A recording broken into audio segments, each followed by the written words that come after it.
Hello dear. तो जितने भी मेरे डियर हैं आप लोग को मैं आज बताऊंगा ओटी असिस्टेंट। ठीक है, ओटी असिस्टेंट। उसके बाद मैं बताऊंगा एक्सरे टेक्नीशियन। ठीक है ना, एक्सरे टेक्नीशियन। और बताऊंगा लैब टेक्नीशियन। लैब टेक्नीशियन कहिए या टेक्नोलॉजी कहिए, इन तीनों का मैं आज बताऊंगा कि कैसे इसका चयन होगा, जो कैलकुलेशन किया जाएगा वो कैसे किया जाएगा। ठीक है, मिनिमम एज कितना रहने वाला है वो बताऊंगा। ओके, और अनुभव जिनको है उनको कितना मार्क्स मिलेगा, और रिटेन होगा तो चूंकि आप लोग देखे होंगे कि रिटेन के लिए मात्र 75 मार्क्स ही रखे गए हैं, 25 मार्क्स अनुभव के लिए। तो आखिर ये 75 किस हिसाब से रखे गए हैं, इस पर हम लोग चर्चा करेंगे। और इस वीडियो के मैं बताऊंगा कि आप लोग को जो फ्रेशर है, जो अभी किसी भी गवर्नमेंट हॉस्पिटल में बिहार में संविदा पर काम नहीं कर रहे हैं, उनको कैसे पढ़ाई करनी चाहिए। तो चलिए करते हैं शुरू। आपके सामने में है, अभी यहाँ पे देख लीजिए, यह बिहार सरकार के द्वारा जारी किया गया नियमावली है, जो कि 2024 में सारे के सारे नियमावली आ गए थे। यह एक्सरे टेक्नीशियन का नियमावली है, देख लीजिए। इसके लिए जो न्यूनतम उम्र होगा वह 18 वर्ष होगा। ठीक है ना, यानी 18 वर्ष जिनका कंप्लीट हो गया रहेगा वो अप्लाई कर सकते हैं। ओके, अब ये जो भर्ती की प्रक्रिया है यह लिखित पर एग्ज़ाम होगा और अनुभव के आधार पर लिया जाएगा, सीधी बात है। ओके, उसके बाद बात किया जाए, आपके लिखित एग्जाम होंगे वो 75 मार्क्स के रहेंगे और अनुभव का 25 मार्क्स का रहेगा। ठीक है, और टोटल आपके 100 जो होता है इसी पर आपका मेरिट बनेगा। ओके, अब ये हो गया एक्सरे टेक्नीशियन का। आगे हम लोग देख लेते हैं। हम लोग यहाँ पे देख रहे हैं कि यहाँ पे है बिहार प्रयोगशाला प्रौद्योगिकी यानी लैब टेक्नीशियन या लैब टेक्नोलॉजी। ओके, इसके लिए जो नियमावली बना सेम है। न्यूनतम ये एज जो है 18 वर्ष है। 18 वर्ष से अप्लाई अगर किन्हीं का हो गया है वो अप्लाई कर सकते हैं। ये जो एज का कट ऑफ है या विज्ञापन वर्ष जिस वर्ष जारी किया जाएगा उसके 1 अगस्त का जो है यह निर्धारण किया जाएगा। ठीक है, यहाँ पे लिखा गया है, यानी विज्ञापन वर्ष की ली गई एक 1 अगस्त को जो है उम्र निर्धारण किया जाएगा।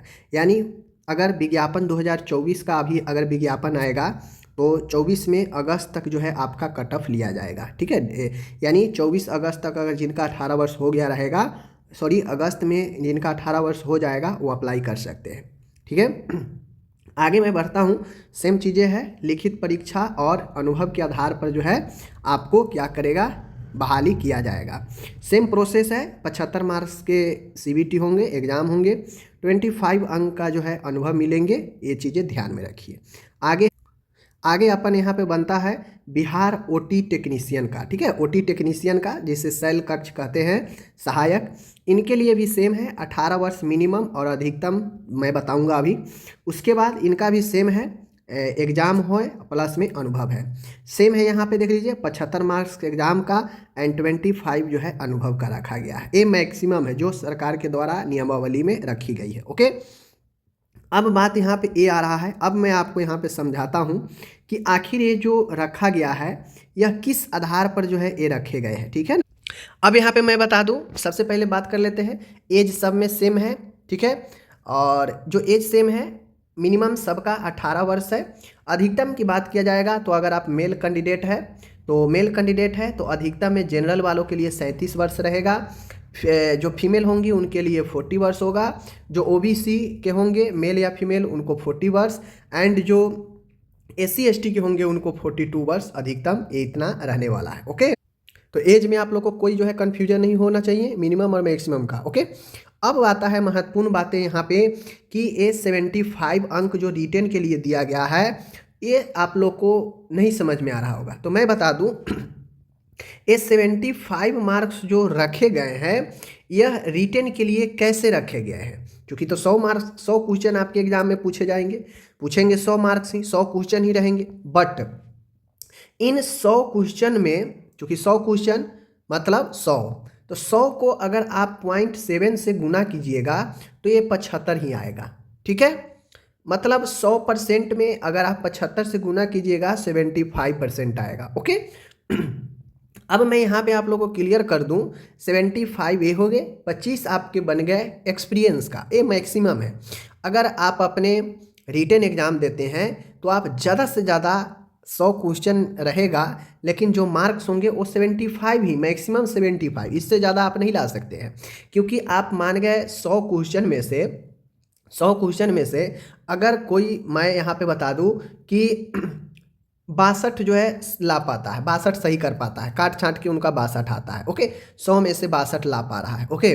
100 में से कितना आ गया? 62। अब ये 62 आपका एक्चुअल मार्क नहीं है, आपने 62 सही कर लिया, लेकिन उसमें गुना किया जाएगा 75 से, 0.75 से। तो आप इसमें गुना कीजिए 62 में 0.75 से, तो आप गुना करेंगे, अगर मैं बता दूं 62 में अगर 0.7 से आप गुना करते हो तो आपका आता है 46.5, ठीक है। 46.5 यानी आपका यह 62 तो आपने सही किया, 62 तो आपने सही किया, आपको लगा कि 100 में मैंने 62 करके आया, 62 मेरा सही है तो 62 मार्क्स। बट इस 100 क्वेश्चन के बदले मार्क्स कितना रखे गए हैं? 75 अधिकतम, क्योंकि इसमें 100 में गुना आप 0.75 से करेंगे तो 75 ही होगा, ठीक है।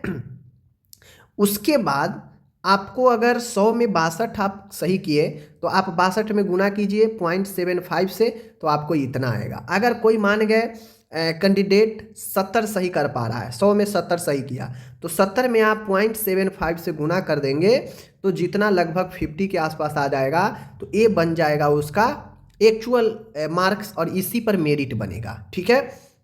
दूसरी चीज़ें, अब ये तो आप लोग समझ गए इतना।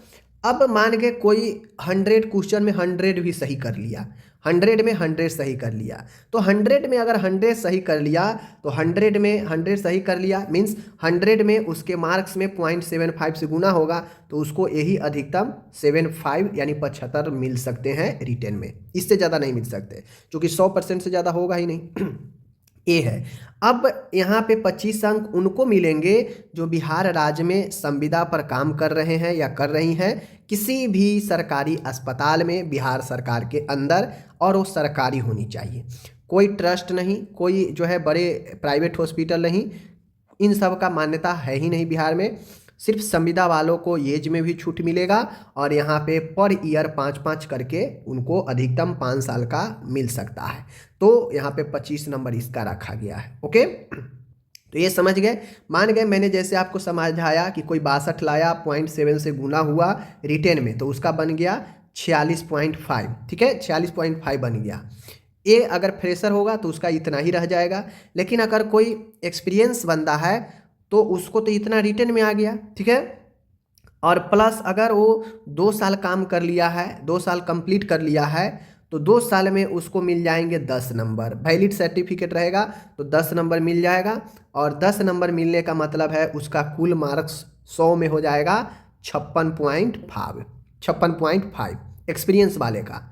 अगर उसको 3 साल का होगा तो इसमें 5 और जुड़ जाएगा, 4 साल का होगा तो 5 20 जुड़ जाएगा। तो इस प्रकार से अनुभव का लिखित प्लस अनुभव का मिलने वाला है, दोनों मिला के ही 100 नंबर होने वाला है। ये चीज़ें हैं, ऐसा ही आपके मेरिट आगे बनेंगे, चयन सूची इसी प्रकार से होगा, ठीक है। तो यहाँ पे साफ साफ झलक रहा है कि अगर आप फ्रेशर कैंडिडेट है तो आपको ज़्यादा मेहनत अभी से मेहनत शुरू कर देना चाहिए, क्योंकि ये बहाली ज़्यादा दिन आपको वेट नहीं कराएगा, 2 साल 4 साल वेट नहीं कराएगा ज्वाइनिंग के लिए। मैक्सिमम या 8 से 10 महीनों में ज्वाइनिंग आपको क्लियर करा देगा, क्योंकि आने वाला समय में अक्टूबर नवंबर में चुनाव भी है बिहार में, तो उससे पहले 7 से 8 महीने में फॉर्म भराने के 7 से 8 महीने में आप लोग को ज्वाइनिंग दे देगा। तो इस हिसाब से आप लोग, मैं यही कहूँगा, जो भी फ्रेशर कैंडिडेट हो आप लोग पढ़ाई दिलो जान से कर लो, क्योंकि चाहे आप ओटी के असिस्टेंट के लिए अप्लाई करेंगे, चाहे आप लैब टेक्नीशियन के लिए अप्लाई करेंगे, या फिर आप अप्लाई करेंगे एक्सरे टेक्नीशियन के लिए, यह मौका हाथ से जाएगा तो फिर समझ लीजिए कब आएगा, 4-5 सालों के बाद, कोई ठीक नहीं है। तो इसलिए पढ़ाई ज़रूरी है। और जो एक्सपीरियंस मैन इस वीडियो को देख रहे हैं, मैं उनसे भी कहूँगा, आपका अनुभव तभी मान्य होगा जब आप रिटेन में पास करेंगे। रिटेन में पास करने का मतलब है कि आप अपने कैटेगरी के हिसाब से जितना भी मिनिमम रखा जाएगा, 30% रखा जाए या 40% रखा जाए, आपके कैटेगरी में जितना भी मिनिमम रखा जाएगा आयोग के द्वारा कि इसको पास करेंगे तभी आगे की बात होगी, तो हर एक एग्ज़ाम में होता है मिनिमम मार्क्स पास करने वाला, तो आप पहले उसको क्लियर करने का सोचिए, क्योंकि अक्सर देखा जाता है कि जो 3 सालों से 2 सालों से या 4 सालों से कहीं काम कर रहे हैं उनका पढ़ाई जो है बहुत लो हो जाता है, बहुत शून्य नीचे आ जाता है, नीचे लेवल का उनका पढ़ाई होता है, क्योंकि वो संविदा पर जॉब करते रहते हैं। तो मीडियम कैटेगरी में उनका सैलरी भी मिलता है ठीक ठाक। तो वो ये सोच लेते हैं कि अब नहीं भी अगर परमानेंट होगा तो जीवन इससे चल जाएगा, तो पढ़ाई वो एक साइड कर देते हैं, पढ़ते उतना नहीं है। जो 1 साल 1.5 साल से अगर कर रहे हैं तो हाँ उनका पढ़ाई ज़रूर ठीक होगा और वो पढ़ भी रहे होंगे, क्योंकि ये नए जॉब पर गए हैं तो नए नए में उमंग रहता है, लोग पढ़ते रहते हैं। लेकिन 4 साल 5 साल जॉब करने के बाद लगने के बाद लोग पढ़ाई वढ़ाई छोड़ देता है, ये बातें मैं भी आपको कह दे रहा हूँ। तो एक्सपीरियंस जो मैन है मैं उनको कहूँगा कि सब भारी गलती एक्सपीरियंस वाले का यही होता है कि उनको अनुभव का तो नंबर मिलता है बट वो रिटेन में नहीं पास कर पाते हैं, या रिटेन में इतना मार्क्स नहीं ला पाते हैं कि उनका जो है आगे सिलेक्शन में बात होगा। कुछ ही कैंडिडेट होते हैं सीरियस जो पहले से पढ़ाई करते रहते हैं और उनका लगन रहता है कि नहीं मैं संविदा हूँ लेकिन मुझे परमानेंट जॉब करनी है, तो वो लोग जो है पढ़ाई करते रहते हैं और उन्हीं लोगों को होता है। ज़्यादातर इसमें सिलेक्शन फ्रेशर कैंडिडेट का ही होता है, जबकि इन लोगों को एक्स्ट्रा अनुभव का मार्क्स नहीं रहता, फिर भी इन्हीं लोगों का होता है, क्योंकि इन लोगों के पास जो है नॉलेज ज़्यादा रहता है, नॉलेज से जो है ये लोग अपने लाते हैं, और जो अनुभव रहते हैं वो अनुभव से ज़्यादा जो है जॉब लाते हैं, क्योंकि उनको सीधा साल भर का 5 मार्क्स मिलता है, सीधा 5, 3 साल है तो 15 नंबर मिल गया और इधर से कट ऑफ अपना पार कर लेंगे तो हो गया उनका। ठीक है, तो ये चीज़ें हैं। उम्मीद है आप लोग समझ गए होंगे चयन कैसे होगा, एज कितना रहेगा, सारा चीज़ें मैं आपको यहाँ पे बता दिया। ठीक है, धन्यवाद।